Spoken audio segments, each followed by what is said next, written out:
the respected speakers and all the participants of today's webinar, fostering entrepreneurship to achieve localization of sustainable development goals in the context of Northeastern region, organized by the Department of Economics, Royal University. The Department of Economics is one of the wings of Royal School of Humanities and Social Sciences. Royal Global University is a leading university and has been ranked #1 private university of Northeast India by Education World in a study conducted by the Center for Forecasting and Research, Delhi. The university is committed to provide unparalleled education to render holistic development of the students. Fortunate to inform you that the Chancellor of Royal Global University, Dr. A.K. Pansari sir, has been featured among the top 50 leaders of India who can revive Indian education by the Human Development Magazine Education Award in its June 2020 edition. Royal Global University has successfully organized more than 100 webinars housing different disciplines and domains during the period of COVID-19 pandemic. Webinars being organized at the university and departmental level are designed mainly to provide insight into the various current issues in India and abroad. The Department of Economics has already organized 4 webinars on 4 broad areas of economics, and the recent one was on digitalization of rural India, a dream or a reality. This is the webinar of the Department of Economics. Participants, it gives me an immense pleasure to inform you that today we have a panel of speakers consisting of Dr. Avijit Sharma, Director of Indian Institute of Entrepreneurship, as our external speaker, Professor Dr. S.P. Singh sir, Vice Chancellor, Royal Global University, and Professor Dr. Samar Islam, HOD Department of Economics, as our internal speakers of this webinar. I welcome all the panelists and also all the participants to our webinar. The Sustainable Development Goals, which are also known as the Global Goals, were adopted by all the United Nations member states in 2015 as a universal call to action to end poverty, protect the planet, and ensure that all people enjoy peace and prosperity by 2030. Thus, there are 17 sustainable development goals which are integrated. That is, they recognize that action in one area will affect outcomes in others, and the development must balance social, economic, and environmental sustainability. For the please to leave no one behind, countries have committed to fast-track progress for those farthest behind first. That is why the Sustainable Development Goals are designed to bring the world to several life-changing zeros, including zero poverty, hunger, AIDS, and discrimination against women and girls. Everyone is needed to reach these ambitious targets. The creativity, know-how, technology, and financial resources from all of society is necessary to achieve sustainable development goals in every context.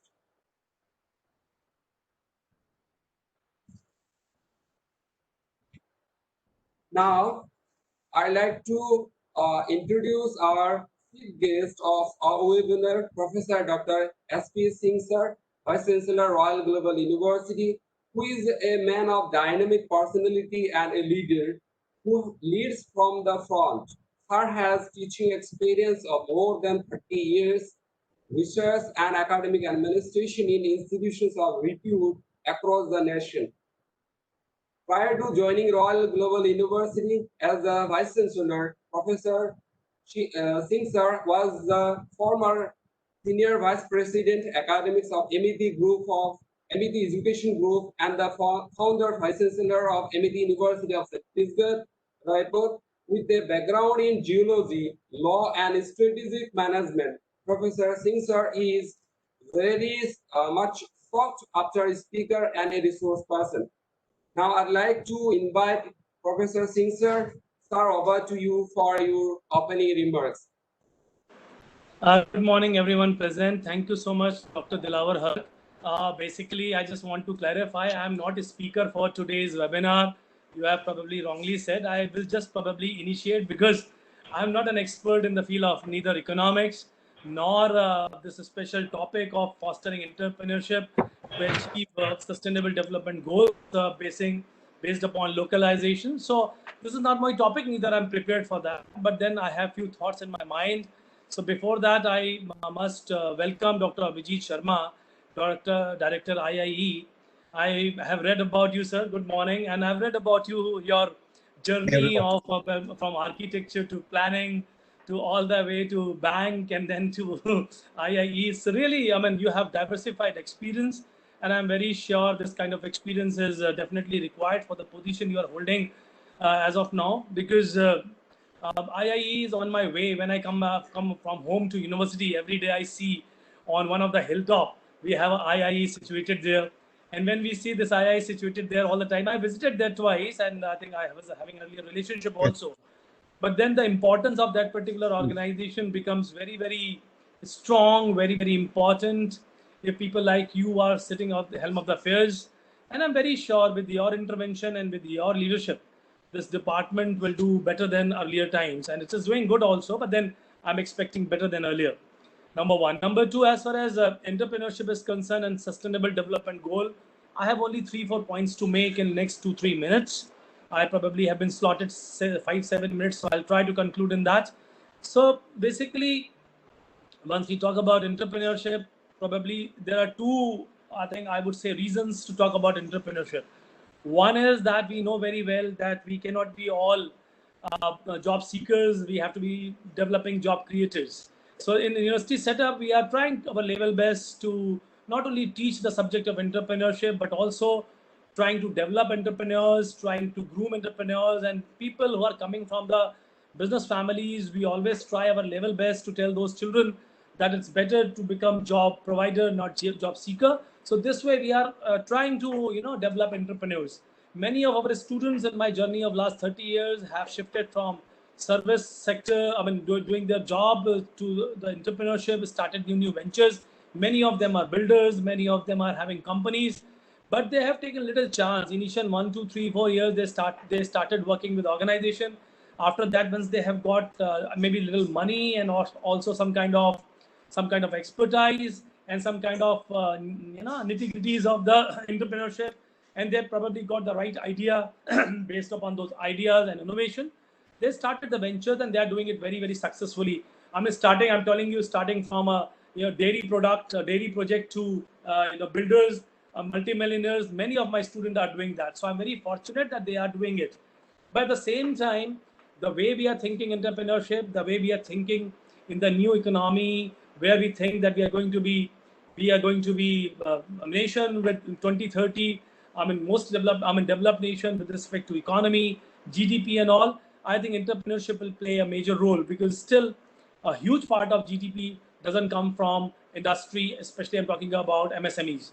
So that particular area, I mean, I'm not talking about the big companies, and because that is also entrepreneurship, but then probably require a lot of expertise and experience. But I'm talking about the smaller companies, MSME companies, and maybe cottage industries, and what we're going to talk today about the local issues, local industries. All those things actually makes a lot of difference, and a lot of money or a lot of GDP comes from there. But people are still not very keen because we have many challenges. The definition of entrepreneurship itself says risk-taking behavior. The taking risk is really very risky.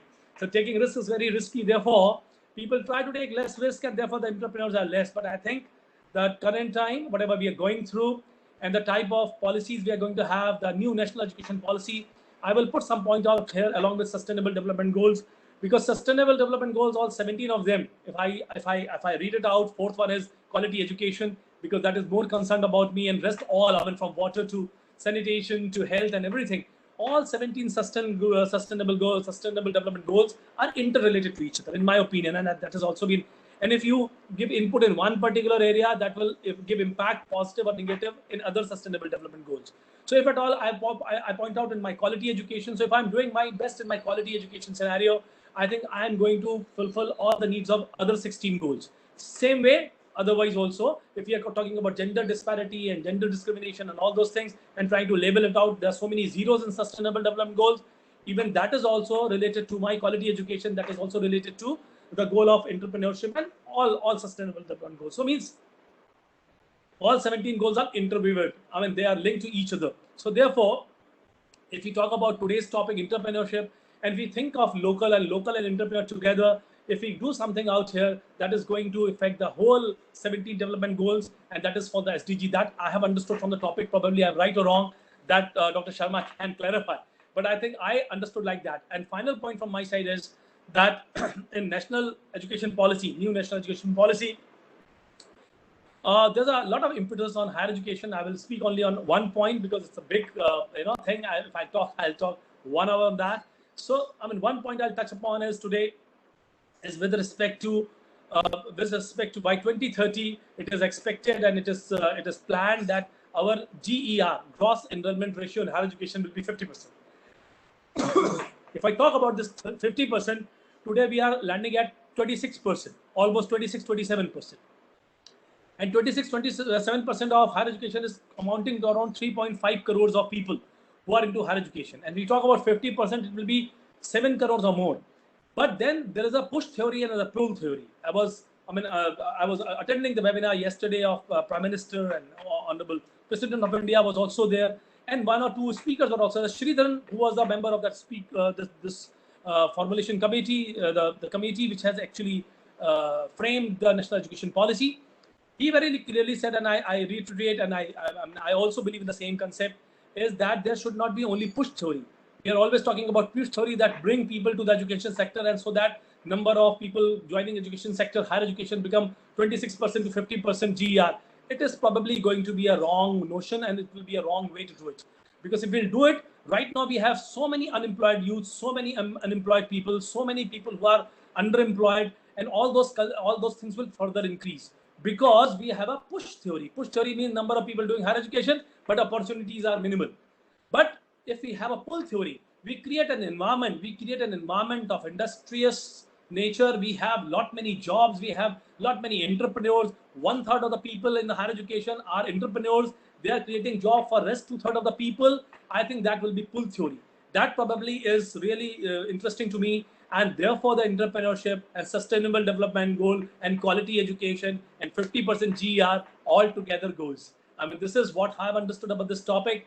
And I'm very sure with the intervention of IE and all other people who are, and maybe my Department of Economics, Dr. Sabera, Dr. Dilawar, and all Royal School of Humanities and Social Sciences people, or my esteemed colleagues attending this. And I think everybody, if we work in this direction, having 1/3 of the people passing out from Royal Global University, becoming entrepreneurs, I think the problem will be solved in a major context, and there will be a pull theory to increase GER by 2030. So this is what my initial remarks are. I think I'm very eager to listen to Dr. Abhijit Sharma. I will be there for some time, Dr. Abhijit. I may not be able to attend the whole webinar, so I may be excused for that. And thank you so much, everyone, and God bless you. Good morning to everyone. Over to you, Dilawar. Thank you so much, sir, for your enlightened deliberations with respect to sustainable development goals, with the push theory and pull theory, which is so effective. Thank you so much once again, sir. Now, I like to introduce one of our internal speaker, Professor Dr. Sabra Islam. Professor Islam is the former principal in charge of Caesars Commerce College, former OSD of Women Universities, Gurkhat, Assam, and now HOD, Department of Economics, Royal Global University. Ma'am, over to you for your, ma'am, can you hear me? Ma'am, unmute yourself. Yeah. Am I audible now? Yes, ma'am. Over to you, ma'am. Yeah. Good morning. Good morning, everybody. Good morning, Dr. Abhijit Sharma, respected Honorable Vice Chancellor, Professor S.P. Singh, the respected PG Mahanta sir, if he is here. I'd also send a message and requested our Chancellor, Dr. Kipan Sai, to join. If he's there, sir, good morning to you. And a very good morning to all my colleagues, senior professors and teachers, everybody there. Now, Dr. Vice Chancellor has Actually, as usual, he's a very erudite speaker, and he has impressed upon everybody that at the present moment, with this humanitarian crisis that we are going through, one of the ways of taking India out of the of this we are in the doldrums is entrepreneurship. I was reading that actually India's GDP has contracted by 23.9%, and we find that the only sector, because of the good monsoons, the only sector which is basically doing all right is the agriculture sector. We find that the mining sector, the manufacturing sector, all these things, all these sectors, most of them have gone really contracted by about huge things like mining has contracted by 23.3%, manufacturing by 39.3%, and that means that there's a negative growth of the Indian economy right now. And we'll find that perhaps what was Ratan Tata had said, that we must be job creators, not job seekers. So anyway, one of this thing about the thing about entrepreneurship, the benefit everybody knows, and we also know that most people are risk averse. They don't want to take risks, and they feel a bit frightened to go into this area of entrepreneurship and want to, get a secure job. However, I just want to touch a little bit about the SDGs. In the year 2000, the United Nations had started something called the Millennium Development Goals, and those the Millennium Development Goals along the same lines. But although the literature is limited, we find that the beneficiaries were those of the northern part of the global hemisphere. They were the countries in the northern part of the world. They are the ones who got affected and benefited, whereas the southern hemisphere, most of them were left out of the benefits of the MDGs. So in 2015, the Sustainable Development Goals program was actually initiated, and we find that as Sir had previously said, the 17 goals that were set up. Dilwar has also read out the 17 goals. We find that all of them are very interconnected. They're all interconnected, and one cannot be affected by the other. And we find that in this case, in the case of this present pandemic, maybe entrepreneurship has a very important role for taking our Indian economy out of the doldrums at the moment. And we find that with all kinds of fiscal stimulus that the government is injecting into the economy, I will not quote the figure, we find that still a lot of people are excluded from this, from any of the benefits. People are deprived of the services or social benefits that is being provided by the government during these COVID times. And so hence, again, we come back to the same thing, that entrepreneurship is the only way out. Not only one of the main ways of taking the country out of this situation, and it will create long-term gains for both the society and the environment.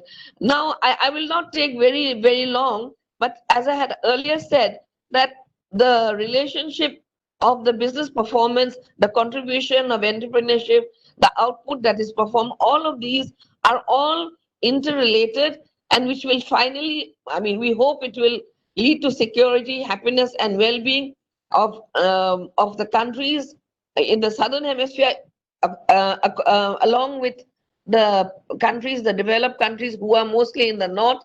And since globalization was something which everybody sought after, for efficient market systems to perform, we need a lot of entrepreneurs, because we can't just depend upon the government for the secure jobs.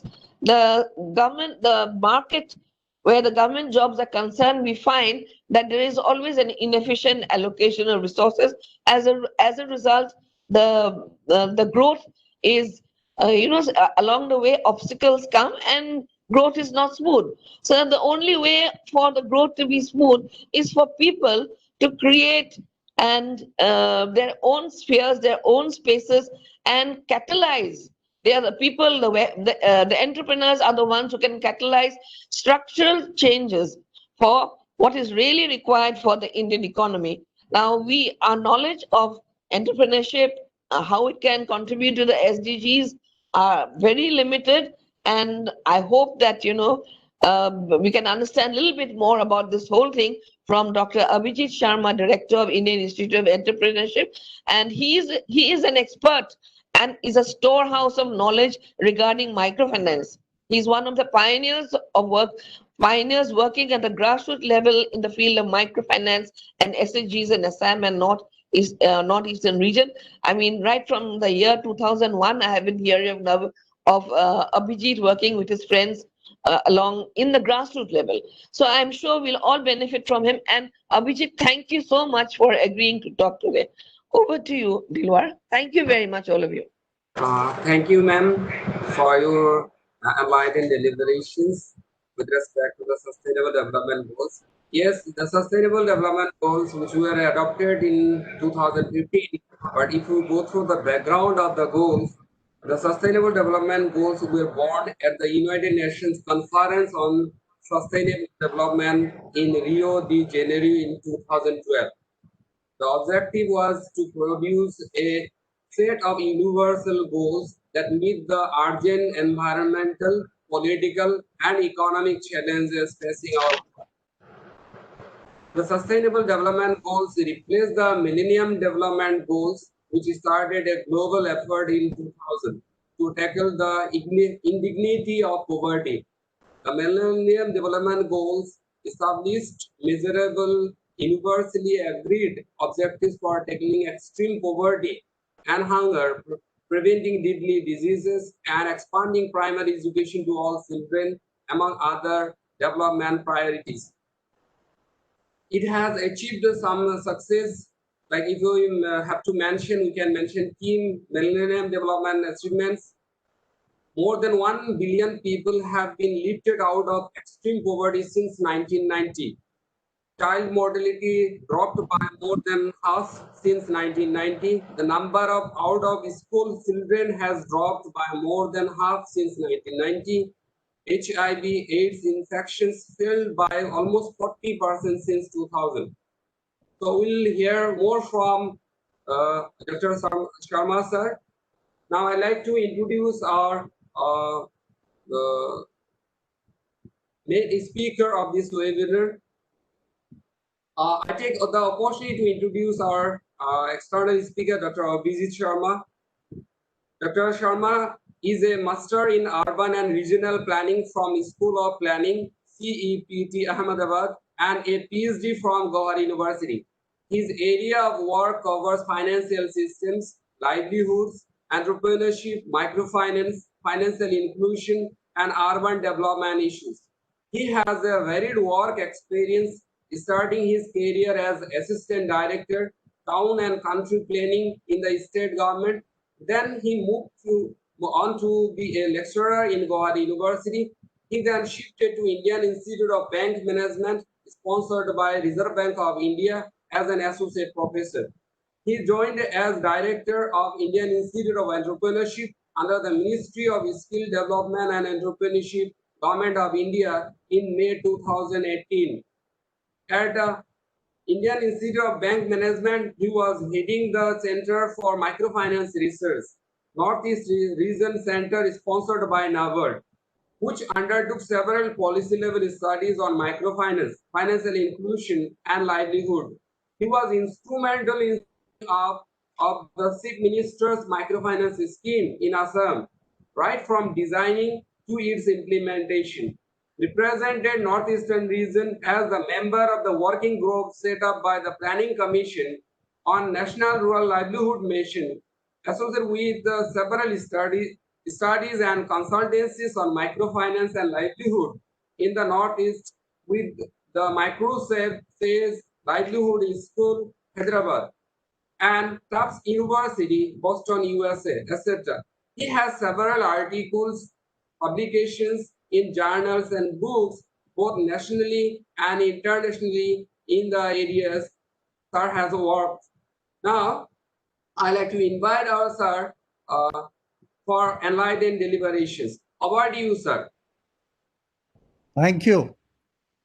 Respected Professor Singh, Vice Chancellor, I believe the Chancellor is also present here. Professor Swabir Islam, Dr. Dilawar Haq, other faculty members of Royal Global University, and students. I'm deeply honored to be here as one of the keynote speakers for a very, very important topic, which Professor Singh a little while earlier highlighted. It's always a delight to be there in the company of Professor Singh. He is a very erudite speaker and very beautifully and very succinctly, puts his points forward. After him speaking, it becomes difficult to take forward. But under his guidance, I think Royal Global University has gone from being a small university now in one of the nationally acclaimed university. And I'm sure under his guidance, the university will go further. We have equally interesting professors, Professor Sobra Islam with a whole lot of multifaceted experiences guiding the university. I'm sure it will go forward. Today, I would be talking about entrepreneurship as a mechanism for fostering sustainable development goals and localizing it, because we have been talking about sustainable development goals, but it has somewhere remain in the air. And we would like to see, and as you are aware, that sustainable development goals, the goal is to have them fully achieved by 2030. So we are just 10 years now. And now, in order to do that, we have to localize it. We have to ensure that it is done at the grassroots level, at the field level. So today, my talk will be basically more from the practitioner's point of view, although I will begin with the larger SDGs, but I will be getting down into more practitioners' point of view of how do we ensure that SDGs are implemented, and especially through this window or perspective called entrepreneurship. So I would like to do the presentation on that. So I will just I will share my screen.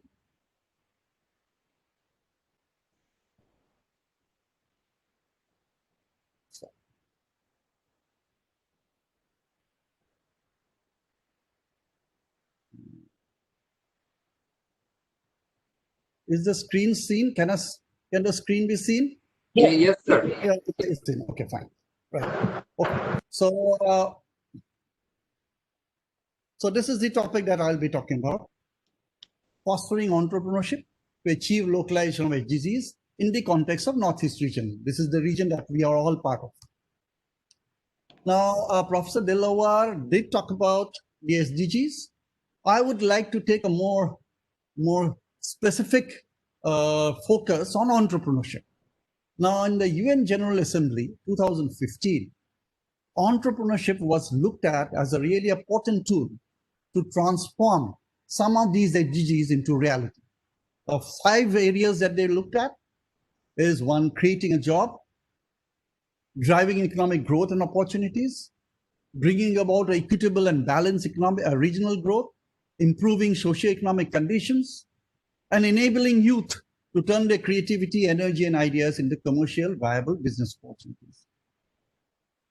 The Economic Survey, Arvind Subramaniam Report 2019-20, had put strongly emphasized on the importance of entrepreneurship in economic growth, particularly in the context of Northeast. So entrepreneurship is really the key of ensuring how do we drive economic growth. Now, if you look at it, entrepreneurship directly impacts, out of the 17 Sustainable Development Goals, 6 of them directly. The first one, no poverty. It impacts to bringing about economic development of low-income groups and reduce poverty. Entrepreneurship impacts women by bringing about economic empowerment. Sometime back, Professor Swabir Islam was talking about my working with self-help groups, etc. And I've seen it, how through this small, tiny credit, and through economic development, women are getting empowered. So entrepreneurship impacts women to bring about gender equality. The third is that through the creation of business, they not only create what I would call work or economic opportunities for people, but they also bring about dignity. A lot of times, people working in some job, highly exploited, despite the what we call as rules and laws ensuring they don't. Here, when you're an entrepreneur, you actually get a dignity because you're owning the work that you do. So through the business creation, you bring about decent work and economic growth. The fourth is you have a lot of scope for entrepreneurship in the area of innovation. Peter Schumpeter very clearly came up with this concept of creative destruction, where he's strongly focused on how entrepreneurs have been, through their intervention, creating and thereby destroying the old, realigning the resources to ensure much high value in terms of production. So innovation is through innovation, entrepreneurship, which brings about innovation in technology, can impact. So that is the fourth impact that the entrepreneurship has in the SDGs. The fifth is working with the marginal groups. And I will cite an example of that a little later of my talk. We can again bring about economic empowerment and reduce inequalities across social groups. And the last is true entrepreneurship. And we are talking about here what we call a social entrepreneurship. We can bring about new ways of doing business, new way of doing good business, new ways of ensuring that the environment is conserved, new ways of ensuring social value goes up. So you have these different products and services where we actually bring about responsibility both for the consumers and also for the supplier. So directly, entrepreneurship is out of the 17, 6 of them it impacts. So entrepreneurship is a big role in terms of really bringing about or creating an impact in the SDGs. If I take a little more granular look, you have one, the youth and women entrepreneurship, and there are these targets. As you are aware, there are 169 targets within the 17 SDGs. And if you look at it, youth and women focuses on the top, and I will not read out those. Those impacts on all those targets that we're talking about in terms of women and youth entrepreneurship. In terms of green entrepreneurship, which is bringing about what we call as a clean, sustainable environment, you have an impact immediately on those on the left-hand side, shown by green, these activities or targets that it can achieve. And on the right-hand side, the social entrepreneurship, and Professor Singh talked about a little on education. We can also, through entrepreneurship, and I think RGU is one good example of entrepreneurship in education field, bring about high-quality education by taking up our entrepreneurship, creating impact. So not just education, all those areas that you see on the side is something that social entrepreneurship in terms of target can achieve. So if I look at it now, so if I look at Northeast region, our focus is basically, because our area is natural, pristine, one on green entrepreneurship. Youth plays a major role all across the country, more so in Northeast. The second. The third is social entrepreneurship. That is something that we need to focus upon, creates good business. And of course, a very, very important area, and that more so for Northeast, women entrepreneurship. So how do we then, through this, through the prism of these 4 paradigms of 4 areas, pathways, create sustainable development goals, which gets localized in this part of the region? Let us look at it very, very broadly in terms of the economic progress in India. We have seen from 90s, India has progressed tremendously. I think Keynes said that with a rising tide, even the small boat goes up. So we have seen that. We have seen immense growth. We've seen poverty reduce. Yet, growth has been, one element, important challenge has been that growth has been in terms of, I will call, jobless growth. So employment or unemployment has been on the rise. Absolute poverty still persists, particularly in pockets in the Northeast. And how do we then take this over? How does then one push this to the next level? So the only way to break this vicious cycle, in my opinion, is entrepreneurship. So in order for entrepreneurship to thrive, you need an ecosystem. And I would like to now focus upon 6 of them, which is very, very important for entrepreneurship to thrive and grow. I begin with first the policy.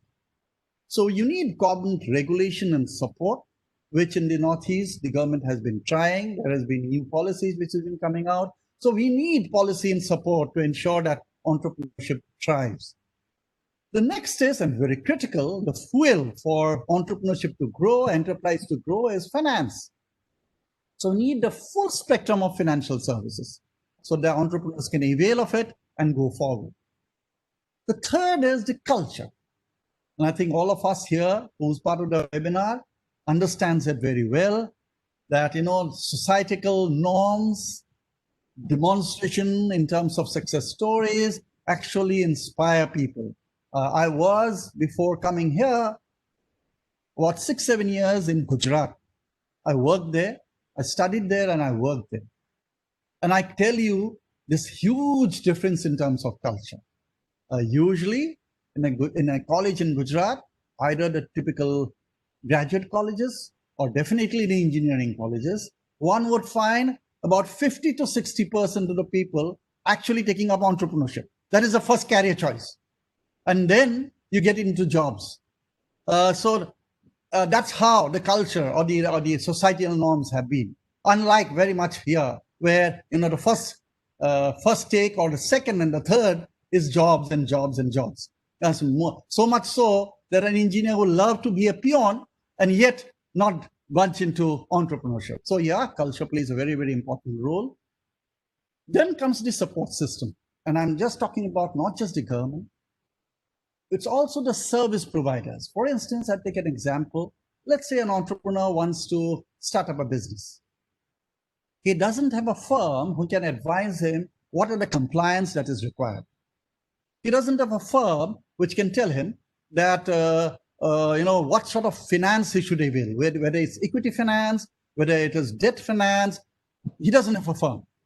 So it's not just the government, the entire ecosystem which actually supports and promotes entrepreneurship is also a challenge here. And of course, the markets in terms of networks is also another important area for entrepreneurship to thrive. That is something important. And lastly, we need skills, not just education, but also skills. Skills which actually then promotes entrepreneurship. I think there are a whole lot of papers on this, where Amartya Sen has strongly shown that the East Asian tigers has primarily built up on what they call as basic education, which was really, really universal and quality one, which really promoted growth in the East Asia, the countries like Indonesia, Thailand, Vietnam, etc. So all of these play an important role for entrepreneurship to thrive and grow. So you need an ecosystem for that to happen. Let us look at the Northeast context. We all know the potential. I'm just putting it in very short. We know there are a whole lot of potential in agriculture, and now, especially during COVID times, this requires or acquires a new meaning. And I think we could really be the hub for the country and for the countries outside India. So yes, there is a whole lot of potential in agri-related products, non-farm on areas of handloom, handicrafts, services. That is another area that we could thrive on. There exists also a very strong base of social capital. Now, that is something very, very important and interesting. As you are aware, in the hills, you have, in Nagaland, there's definitely a legal entity. They are built up into legal entity, the village councils. In Arunachal, you have the Kebans. So all of these are what? Are social capital. Now, these are very critical because social capital can be harnessed for actually promoting growth, economic growth. So this is something very, very interesting that we still have in the Northeast. But then there are challenges. Our production are disaggregated, densities are low, we have very low volume production, infrastructure being poor, logistics is a nightmare, and that's why cost goes up. Financial access is extremely poor. And someone talked, Professor Singh and also Sovereign Islam talked about it, that all of these makes entrepreneurship very risky. And hence, we don't see entrepreneurship really growing. Now, how do we change that? What do we do going forward? In order to answer that question, let us look a little closely on the entrepreneurship landscape. Before I get into that, let me also bring two pictures of something that Economic Survey, Arvind Swamy report put up, 2019-20. Now, if you look at the Northeast map, he found out an index of entrepreneurial capabilities in terms of agriculture. And if you look at the map, you'll see large number of these districts have higher entrepreneurial capabilities, primarily because they are in a very, very low trajectory or low base. Same for manufacturing. So there is this potential for entrepreneurial or enterprise to grow.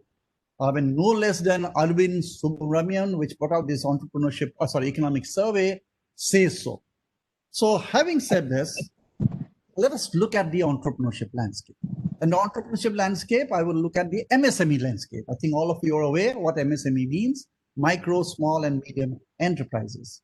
Now, if you look at the numbers and the employment, you will find that about, and this is of course a little dated, this is 2014-15 data. We do not have more census after that. We have the sixth census, which took place then.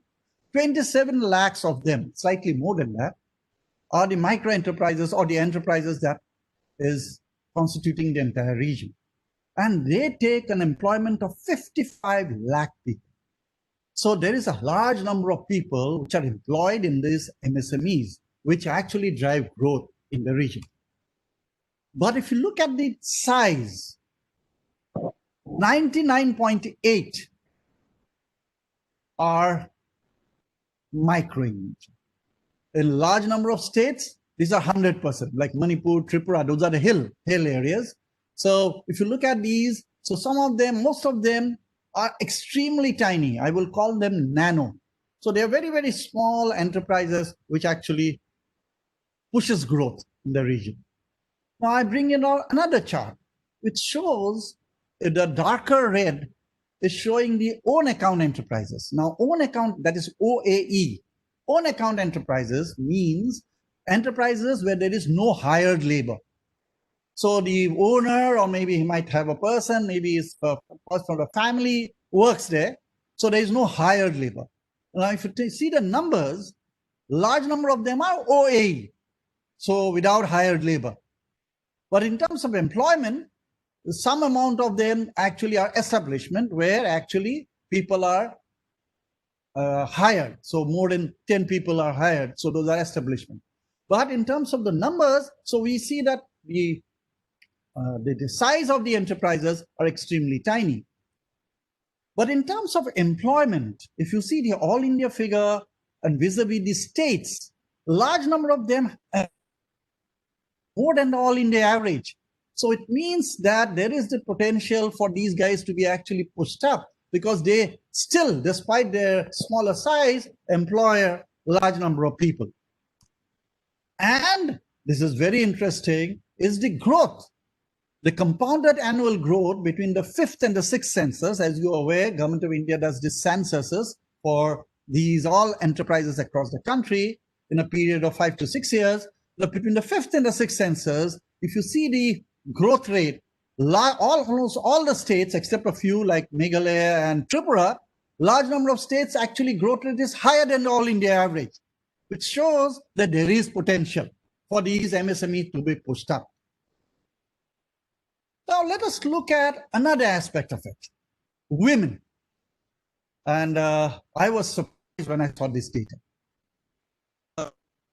If you look at the women-owned enterprises, Manipur, almost 50% in the rural and more than 50% in the urban are owned by women.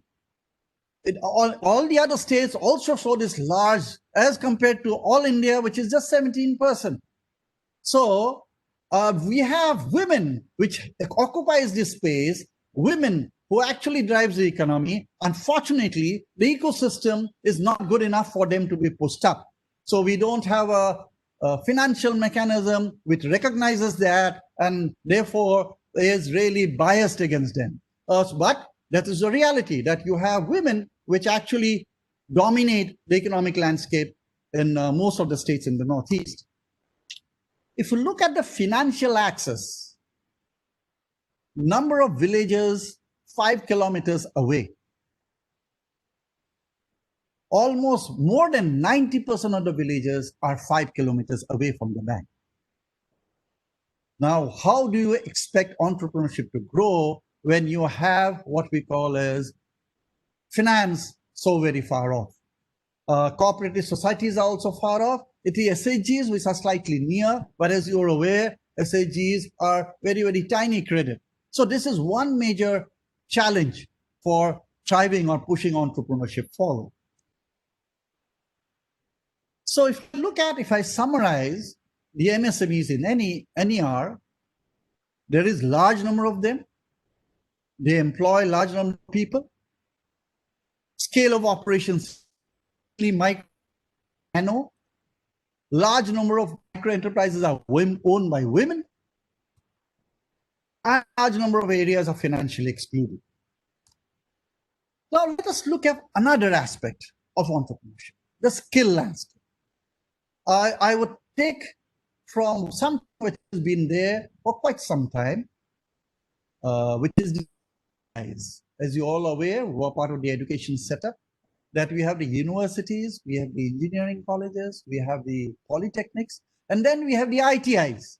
The ITIs was basically looked upon as people or institutions which will tap the dropouts or people who are coming out from the schools, provide them with low skills and put them on jobs but at a lower level and then push them up. So they would be the basic first step for giving them skilling and then taking them upwards. Now let's look at ITIs. And I'm taking an example through the Upper Assam. As you are aware, Upper Assam is a much more developed area in Assam. So let us look at iron where industries are much more thriving. So let us look at ITIs from Upper Assam. This is a chart showing you eastern states vis-a-vis Assam. And as you are aware, eastern states are no way better compared to the entire country. But let's take the example with eastern states. So if you look at the ITIs numbers per million population, Assam stands at 0.96, not even 1 per million population. As compared to Bengal, which is 11.4, Orissa, 15.4, 15.04, etc. Even Jharkhand is 8.10.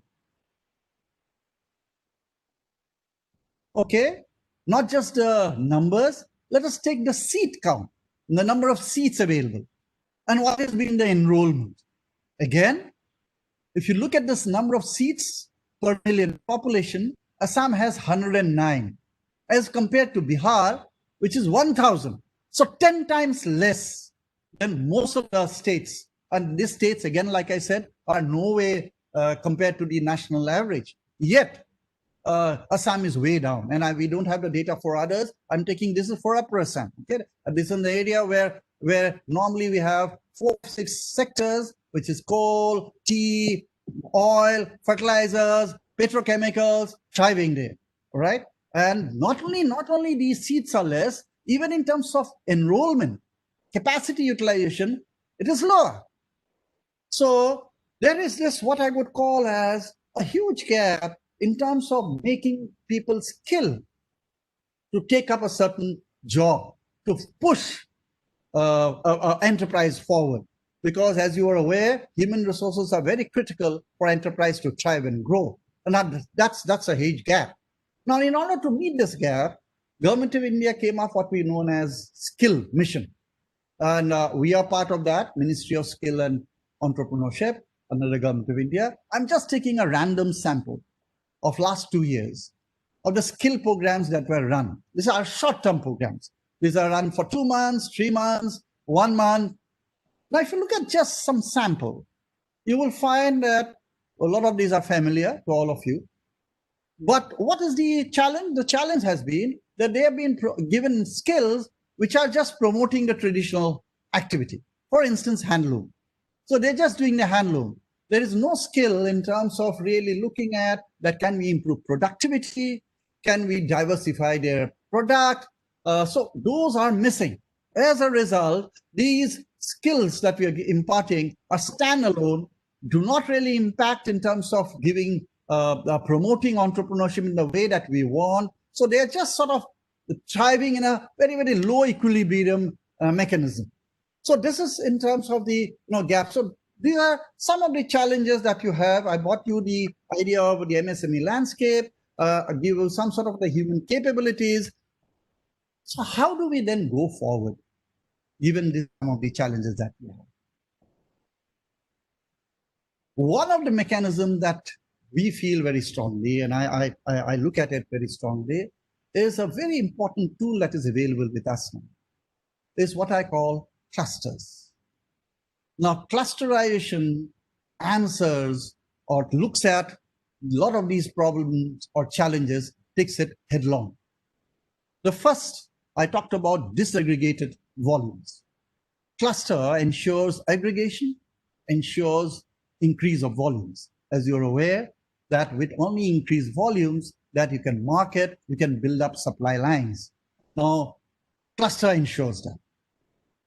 Cluster also ensures that you can provide inputs. For instance, if you have a large rise of people, take an example of a poultry, a group of farmers doing poultry. So the feed that is required, they can directly take it from the manufacturer, reducing cost. So it becomes easy to deal or take in inputs. Cost goes less, etc.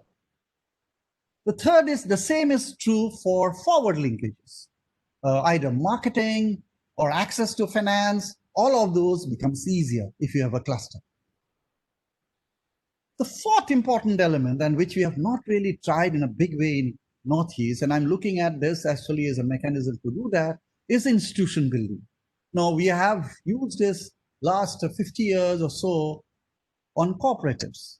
Cooperatives have not thrived in Northeast. I was in Gujarat, I've seen how cooperatives thrive there.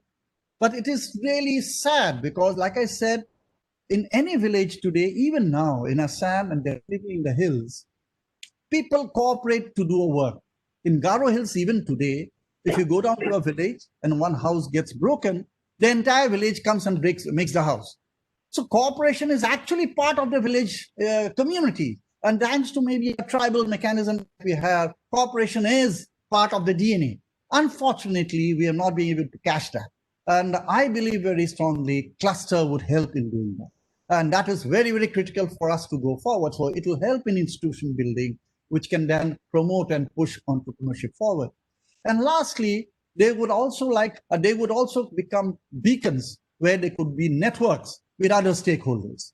So I look at clusterization as a mechanism through which we can go forward. So 4 elements that I look, which you can push or foster entrepreneurship in the Northeast region. The first, we need to build value chains of clusters or around clusters in sectors that are very, very, has a lot of potential. Agri, horti, handloom, handicrafts, tourism. And not only build that value chain, we also need to integrate agriculture with MSME. For just an example, supposing we have an area where turmeric is very, very, it's rich in turmeric. So that's an agricultural cluster. But then we need to put up what we call as processing in the cluster, whereby we could then take up to the higher value. So integrating agriculture with MSME, non-farm, and then further services would, I think, a critical thing.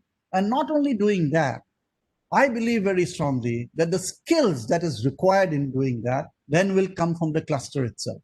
For instance, if we harness that, then we will be able to take up skills which is around that. I will come to that a little later on. The second part I was talking about building institutions. which I already talked about a little, which is very critical for fostering entrepreneurship. The third is, how do we integrate startup, which are now in the entrepreneurship space, with providing solutions in forward integration? I will talk to that a little later as I go in the next slide. And lastly, can we focus on service sector like tourism, hospitality, and catering? Let me take the first one. I talked about the clusters around tea, horticulture, etc. What I was saying was, can we now build up skills around that?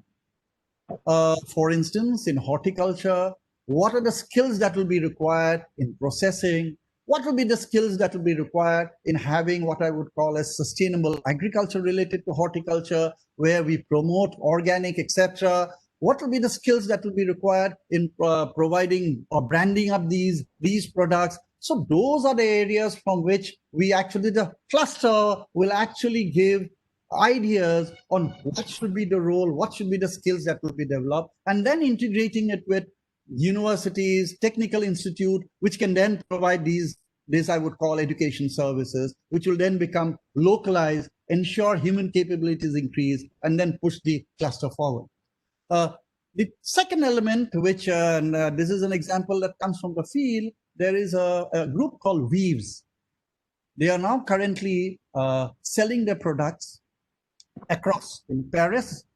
Just before COVID, they had a show in Paris, Australia, in very creme de creme exhibitions.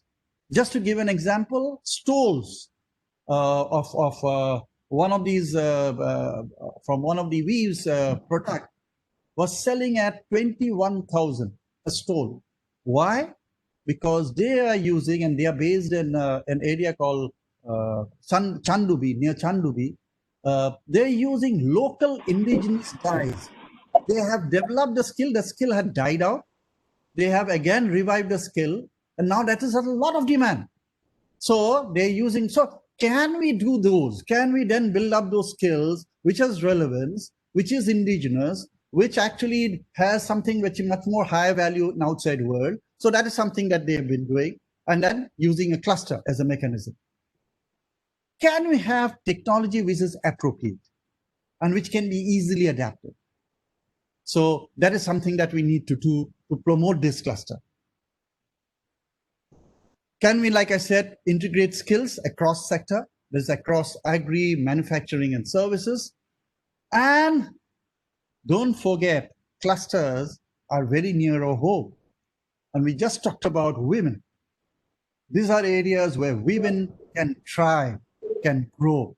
So clusters are definitely, so value chains. So we promote local value chains, and as you are aware, under Atmanirbhar, the government is speaking about self-reliance. This is definitely one mechanism for which we can actually promote self-reliance in the villages, in the rural areas, where the cluster becomes the crucible for all entrepreneurship to foster and grow, and where it is inclusive in nature, because women can definitely participate in different parts of the value chain there in the village itself, and also get value for their product. So that is something of one area that I'm talking about. The two which I said about, and this is an area which I have been really very strongly promoting and thinking about, is institution building. I have already, when Professor Sohaib Islam talked about SHGs, so at a very micro level, I've seen the potential of these institutions. But those are very micro. We are talking about much larger institutions. There is this new set of institutions called producer, which are coming in. Can we out or get these people together as companies?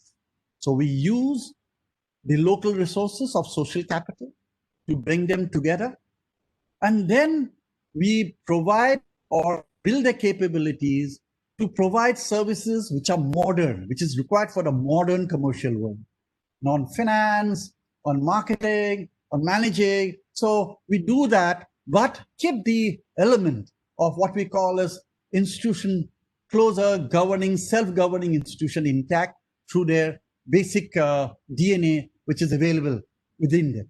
So that is something that I think we need to promote. Northeast is definitely one area. Other places don't have this so much. if we don't do this, no one else, it can happen. So this is something we can do, provided we focus on clusters. And that's why I'm strongly saying that we can actually promote what I would call is good business, equitable growth, and also ensure what we call as environmentally sustainable businesses. So that is something that I think we need to promote. That is the second element that we need to focus very strongly. I will talk about a little on the ideas of, or the experience of IIE in these clusters. But let me take you an example of where, older thing can still, this can be still relevant in older sector. Take an example of tea.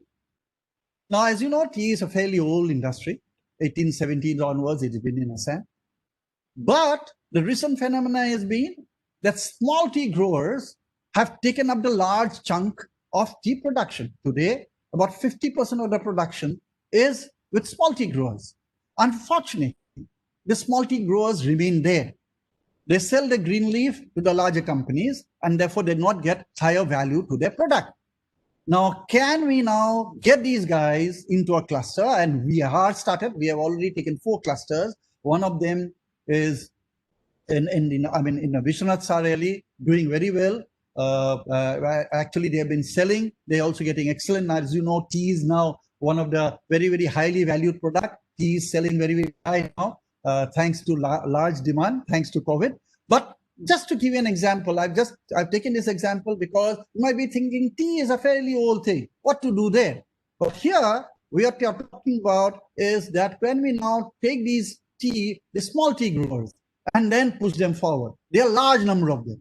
And that itself will promote entrepreneurship across a large nation, not just in Assam, but also other parts of the Northeast. So that is just an example of how clustering can help. Now, let me take an example or experience of II. We have started, and this is like initial time, just 2 or 3 years. We have been just 2 years or so, just initial times. So very, very initial experience. But let me show you what has happened with very limited intervention. These are some of the clusters that we are working across Northeast, right? Many sectors. These are some of the sectors that we are working with. Now,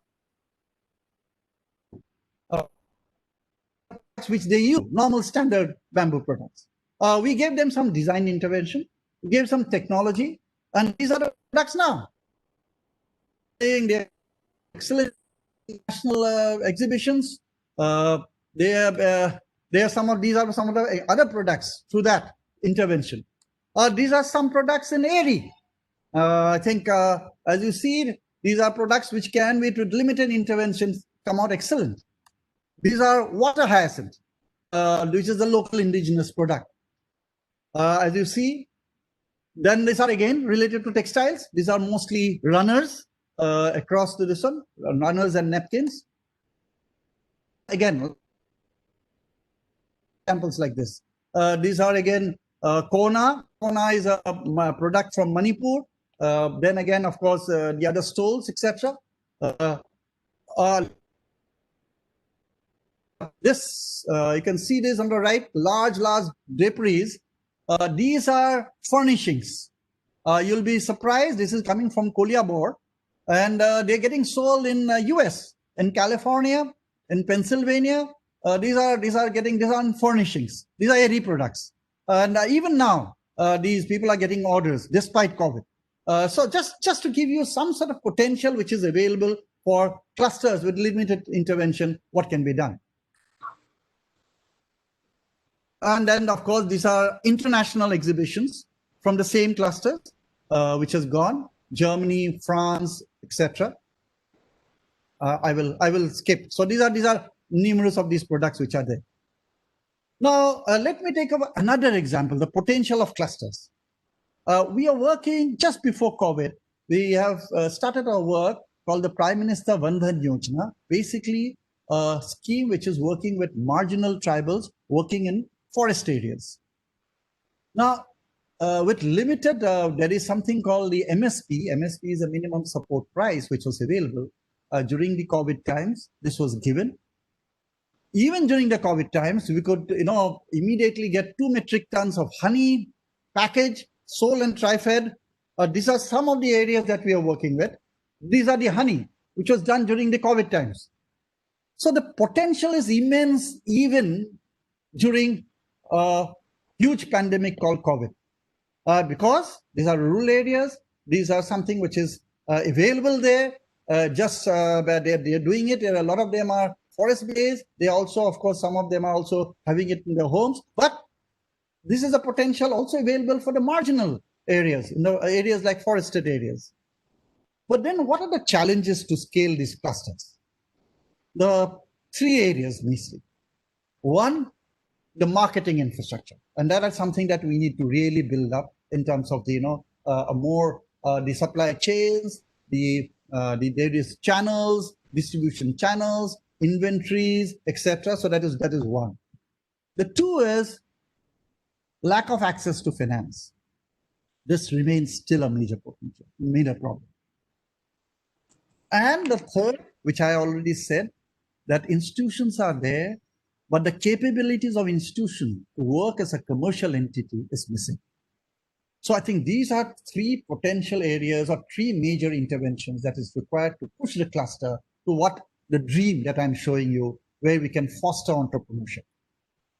I feel very strongly that if we focus on institutions, all of these can happen. They can bring about conversions. They can provide financial linkages, as you're aware that the producer company itself can become a small bank, like a credit cooperative. All those can occur, provided the capabilities of the institution is built up. And then with that, we can then promote clusters. And with that, we can bring about what I could call as rural entrepreneurship. But this is related to the clusters. This third leg of what I said, a very interesting thing is happening across the Northeast. Startups. These are new group of people, and I think a lot of them are also coming out from Loyal Global University, that is the technology wing, the engineering wing, the Assam Engineering College, etc. A lot of them are technology-based, but some of them are not technology-based. Nonetheless, coming up with new ideas of trying to solve problems. We have met with, or we dealt with some of them because we did a small program with about 700 entrepreneurs. Through pitching, we brought them to 30, and we awarded 30 with the best pitching ideas. So we are aware of the ideas and the potential of these ideas to be scaled up. Unfortunately, most of these startups work in urban areas because they are from urban areas.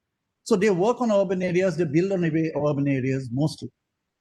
So this is something which is which I think we need to push. Can we push some of these startups to solving rural problems? There are problems of access to finance. There are problems of access to market. Can we get some of these startups to integrate with the value chain that I talked about? The potential of the startup is that they have the potential to, the potential of the startup is that they have the potential to scale up. So as they go forward, they can really push, scale up some of these interventions. I will take a small example of, like I said, we have been practicing it, and that's why I'd like to, give some examples, live examples. I'll take a case of Aromika tea. People who are from Guwahati can visit his stall. Of course, due to COVID, this is closed. That is in this, what we call as the organic center in Bipanan Kendro in Soimai.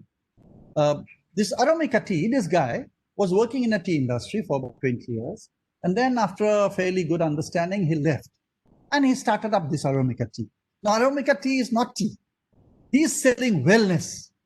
So he's saying that you are not well. You feel a little sick. I'll rejuvenate you with not just tea. Tea is there, but then he adds up something else. And then he says, drink for rejuvenating you. And the next he says, there is this tea, we call it blue tea, I think, that he says you pluck it during the moonlight, full moon, and then it brings about some vitamins and all that. So he's promoting wellness.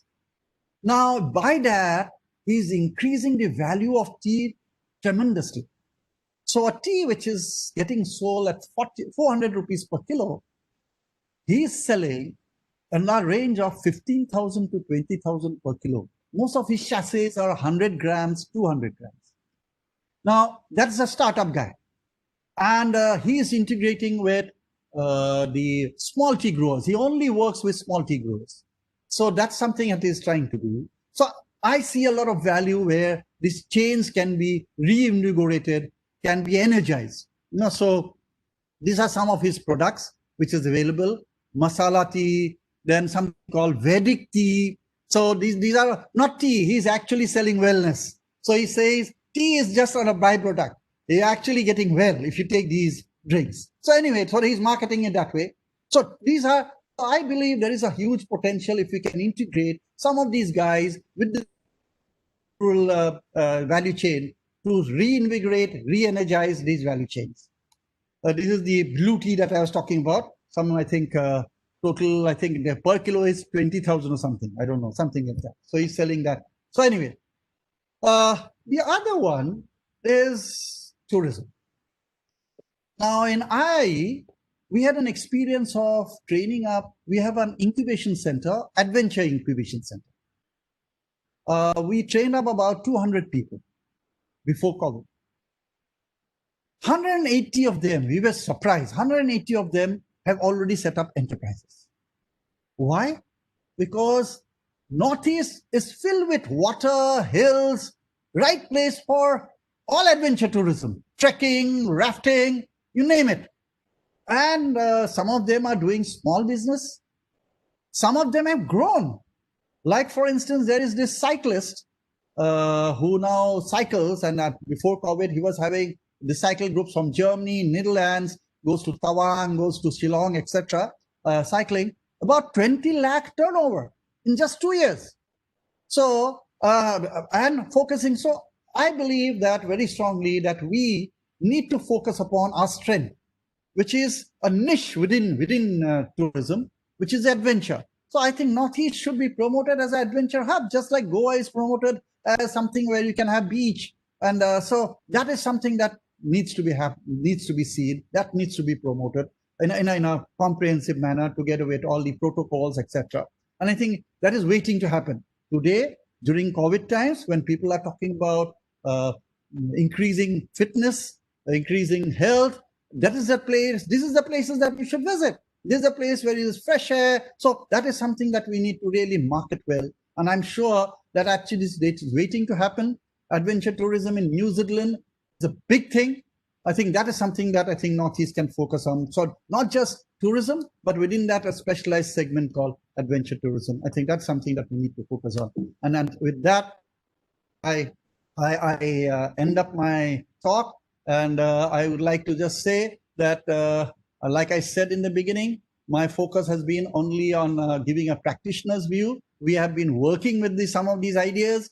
We believe that some of the ideas can be actually taken forward. And I think maybe in 1 to 2 years' time, I think I would be able to ground some of these and actually create impact in the SDGs like I began with. With this, I would like to thank RGU for giving me this opportunity to talk and share some of my views. I'm open to any questions anyone would like to make. Thank you very much. Thank you so much, sir, for your thoughtful deliberations. I'm sure all the participants are highly benefited from your presentation. Sir, we have few questions from our participants. Yeah. One of our participants, Namrata Nandi, Yes. she raised an issue like taking into account the diversity of Northeastern region. What are Yes. the measures that should be taken to realize the Sustainable Development Goals principle of leaving no one behind? Okay. Sir, what's your opinion in this regard? I didn't get it. Sorry. These are some of the pictures of the resort. I would like to just stop my presentation. Just a second. Sure, sir. Just a minute. Sure. Right. Sorry. Yeah. Now, can you repeat the question, please, again? Yeah, sure, sir. Taking into account the diversity of Northeastern region, Yes. what are the measures that should be taken in to realize the Sustainable Development Goals principle of leaving no one behind. This is one of the principles of Okay. sustainable development goals. Right. What's your No, opinion right. in this Sorry. regard? Yeah. Okay. No, thank you, Namrata. If you look at what I said, the cluster, the focus on clusters actually does that, because as you're aware, let's say I take an example of one particular area which is good or rich in banana. So I focus on building up bananas, or focusing on building up the bananas there. Then the second, in an area where there is areca nut. So we focus on it. So the clusters take into consideration, or takes into this one, all the diversity that is required. So in each of these clusters will be having a value chain, which will be specifically focused on that particular product, which is coming from a particular area.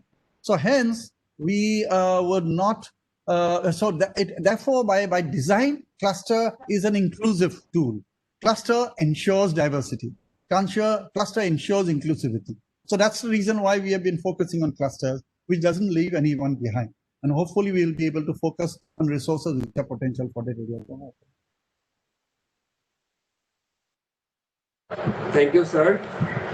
There's one more participant, Wahida Rahman. She raised Yes. about two issues. One is SDG and MDG, Sustainable Development. So she wants to know about in what way Sustainable Development Goals different from Millennium Development Goals. Sustainable development, I'm not an expert on that, but then let me tell you that Millennium Development Goals more larger. Sustainable development goals are bringing more closer, more attainable, more linked up to something that is, more measurable. And hence the idea, and focusing on the first part, sustainable, where we bring about a society which is harmonious with nature, a society which actually takes the entire globe forward. So that's the broader, I would call, philosophical difference between both the goals. Thank you. Thank you, sir. One more question from Parveen Yes. Sultan Saikia. She Yeah. asked how fostering entrepreneurship can lead to economic development. Well, I think it's obvious, because if anyone is entrepreneurial, by design he will impact the economic growth, right? Because an entrepreneur, what is an entrepreneur? An entrepreneur is a person which takes in resources, physical, human, all the resources which are around, realigns them, adds value, and creates wealth. So by that, you are actually promoting what we call as economic development in the region or in that area. So entrepreneurship does that, because entrepreneurship takes the risk and ensures that. And the price is that he might fail, and the benefit that he will make profits. That's how entrepreneurs grow. And I would actually, if there are students here, I would urge a lot of your students to actually take this path, because this is an exciting path. And I'm sure a lot of these people who are listening to me, you see me as an old man with a beard which is all grown white. I'm sure all of you don't want to be like that. All of you want to be young. And you can be only young if you're an entrepreneur, because entrepreneurs all throughout their life will be challenged with new things. They will be taking up new ideas. So they will be learning all the time. And hence they will never grow old. So my urge to all of you that, by listening to this, if some of you get into entrepreneur or want to get into entrepreneurship, we will be very happy. I is there. We can always drop in any ideas that you want to do or go about in doing that. So we're welcoming all of you to come in, and we can definitely be part of your journey and taking you forward and the region forward. Thank you, sir. Due to shortage of time,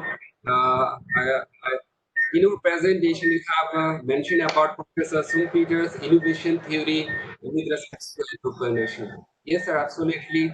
Professor Schumpeter preferred to be innovative, to be success in business, to be success in entrepreneurs.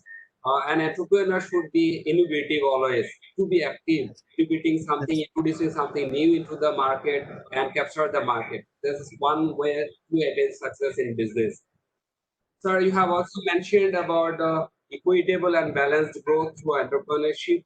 I have few points. If we go through the planning, economic planning in India, we found almost all the objectives are related to like sustainable development goals, like planning future to attain equitable growth, balanced growth, reducing poverty, increasing literacy, so many things we found all these are present in the planning, but most of the times plan fails to achieve the objectives or goals. All the plans prepared well planned, having good objectives, well objectives, but fail to achieve. Why is it so happened, sir? One of the very crucial element, which I think in 1991 we corrected, is markets. Somewhere the bureaucrats fail to understand that there is something called market. कि भैया ये services जो देता है लेता है कोई है. So bureaucrats sitting in planning commission, we cannot put up a wand and say कि these are resources are there, so I'm putting mathematically this much input will be there, this much output will be there, but then these are done by people, players in the market. So unfortunately in 1991 we decided to change that. We bought in markets to play, and I just see the difference. Just see an example in your university. You see universities where all never thought that universities is beyond government. It's public sector, government will play a role. Just see, you're a good example that where universities yourself can transform with resources, transform the landscape. So I believe very strongly that something was missing very, very strongly, markets. So I think that's something. Sorry, yes, Professor. Thank you. Yeah, Sir.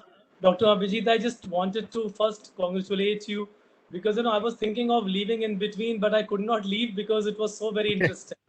So Oh, thank I you very left much. in between for 5 minutes or something, and then I joined back again. Okay, And I thank you. think I was really happy to, or maybe note that as a architect, you have very categorically used your, I think, psyche of the architect with respect to cluster development, because cluster is normally because somehow it is really interesting to me because I did my PhD also on agri-business clusters and horticulture clusters. So Yes, my yes. Oh, is it? I didn't yeah, know so this. my, Okay.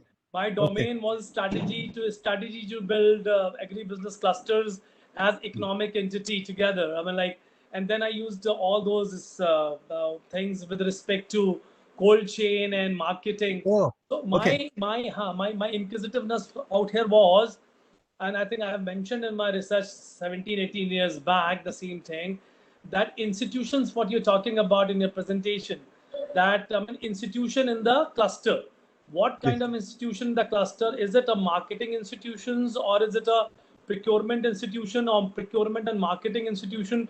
Because many a times if government try to do it, they always fail. Other than China, they are very successful. They have a small procurement I would say institution in each and every village. There they have a minimum support price and they procure all the goods produced by those people and they circulate it to the different vendors. But in India, the kind of situation we have, we can't do that as a government because again, a lot of things will go and corruption will start and things will start spoiling down. So, I mean, I discussed this in my thesis work that institutions should be either on PPE mode or maybe individuals or maybe people who do it, keeping in mind three things. One is the cost of transportation or cold chain. Second is cost of warehousing. And third is cost of branding and marketing. And fourth, now I have added that was not my part of PhD, but now as a social entrepreneur, there should be pricing with respect to social entrepreneurship. Means that if I'm a marketing person for your product, I will tell out of 500 rupees how much money is going to Abhijit Sharma for the product, how much is going to be paid for warehousing, how much is being paid for transportation and marketing, and how much I am gaining out of it, and how much customer is paying for it. I mean, there should be transparency in pricing, and that should be reflected on the. I mean, that thing, unless and until we will not be able to build up the confidence on the people who are working at the lowest of the strata, and maybe I'm talking about agriculture and horticulture especially, and other products also, handicrafts also. I mean, you're talking about this blue tea. If I talk about this blue tea, how much money is being paid to the person who has grown the blue tea? How much is gone for the processing? How much is gone for the branding? And how much this gentleman is earning? Unless or until it will remain as a fad for some time, FAD, fad for some time, it won't be sustainable. Sustainable is only, in my opinion, as a student of business management and strategy, is something which is justified, and which is distribution of your profit to all across. So I mean this kind of institution Yeah, you're yeah. talking about, or No, what no, exactly absolutely. is in mind? No, no, I'll just add on that. There are two excellent. I think you're bang on. One is, I think, I don't know whether you're aware of these new legal mechanisms which has been rolled out now, called the producer companies. Now, these are basically a legal mechanism, unlike the cooperative, a mechanism whereby these people are brought together. All the people means the people who are the producers are brought together, and they will have professional service. For like you instance, you understand very well, procurement के लिए professional services चाहिए, marketing के लिए professional services चाहिए. So all of these will be like departments within that. Initially for about 3-4 years, the government of India holds it. But subsequent to that, they have to be viable and break even, and then pay for all these services. Now, I see a lot of potential, particularly for the Northeast, like I said, because like I said, that these are guys who have been cooperating. Now they've been cooperating in a traditional manner. So they don't understand commercial language, nothing of those. So this is something that we marry. I mean, so that is one. But that is not the only mechanism. We are also looking at a stopgap. Like you said correctly, and I agree with you totally, that the guys who will get integrated with these value chain must be a social entrepreneur, which why you have to take this value of doing good for the entire chain. For instance, if one guy is only gaining at the expense of the other in the value chain, it cannot be sustainable in the long run, because these guys the exploited will generally go back to the exploiter. So Yes. that's something. So when I'm saying that we want to integrate startups, and this guy Aromika also, we have been saying that you're right. I agree with you totally. That what is the benefits and how are the benefits being distributed back to the chain. So if you are making huge profits, is it getting changed, transformed, or going back to the chain, or is it that you are eating the most of the profit? So those are some of the elements that we need to build up. We believe very strongly that we need to do something called good business. Yes. That's happening in US very strongly, and they're actually giving marks for that. And in fact, there are now an entire ecosystem around good business. That there are credit rating agencies. There you low rate of interest. You have special people who would provide it. So we want to promote that also. So while there are definitely a huge potential of linking up with some of these guys, because they are entrepreneurial by nature, they understand markets, but they cannot be exploitative. So that is something. So yeah, there are these numerous 2-3 strategies that we need to take forward. But then I didn't know that you have done this. I think maybe I will be doing a little brainstorming with you going forward. Thank you so much. It will be really interesting for me to do something, because it is very close to my heart, and I personally believe that the benefits should be distributed, and that will be sustainable. Absolutely. And I think you're absolutely right in that concept. Thank you so much. It's really very interesting topic for me. Really. Thank you very much. Thank you so much, sir. We have now we are going to end this program. We have learned so many things. I'm sure all the participants are highly benefited. So I'd like to thank all the speakers for enlightening us. It was really a great opportunity for us to be connected to all through this digital platform. My sincere thanks to all the participants, my dear colleagues, and also all the IT personnel for their technical support to make the webinar so delightful. Thank you once again. Stay safe and healthy and happy. Have a great time ahead. Thank you so much. No, just one last word, Professor Singh. I'm not an architect. I'm a planner. I'm a social scientist, geography and planning. My PhD is on economics. So yes, I moved, but not architect. I'm a planner. Okay, so I also clarify. Basically, I'm a geologist and a geography student, and Yeah, yeah. therefore I have chosen. In fact, I've used remote sensing for my agribusiness clusters as a geologist for the Okay. social sciences. Yeah, Oh, remote great. sensing, yeah, together. Oh, great, great. Okay, then we may So we have a lot of similarities. Thank you so absolutely, much. absolutely. Good. Thank you. Thank you very much. Thanks a lot. Yes. I would like Thank to say something. I would like. yes. Sure, ma'am. I Sure. would like to. I would like to say something. Sure, ma'am. Sir, Honorary VC Sir, Dr. Professor SP Singh, thank you so much for being there throughout. I mean, I could see from your face that you're enjoying it. And of course, for Avijit to make you interested, I mean, I really thank Avijit. Yes. The whole webinar was so interesting, and the very fact that you have shown that locally we can do something, that is what was beneficial. I think a lot of people have enjoyed and benefited by whatever was transpired, whatever was talked, and I would like thank both of you, Dr. Abhijit Sharma and Sir PC Sir, and of course Dilwar for moderating it so well. Thank you, all of you. Thank you, ma'am.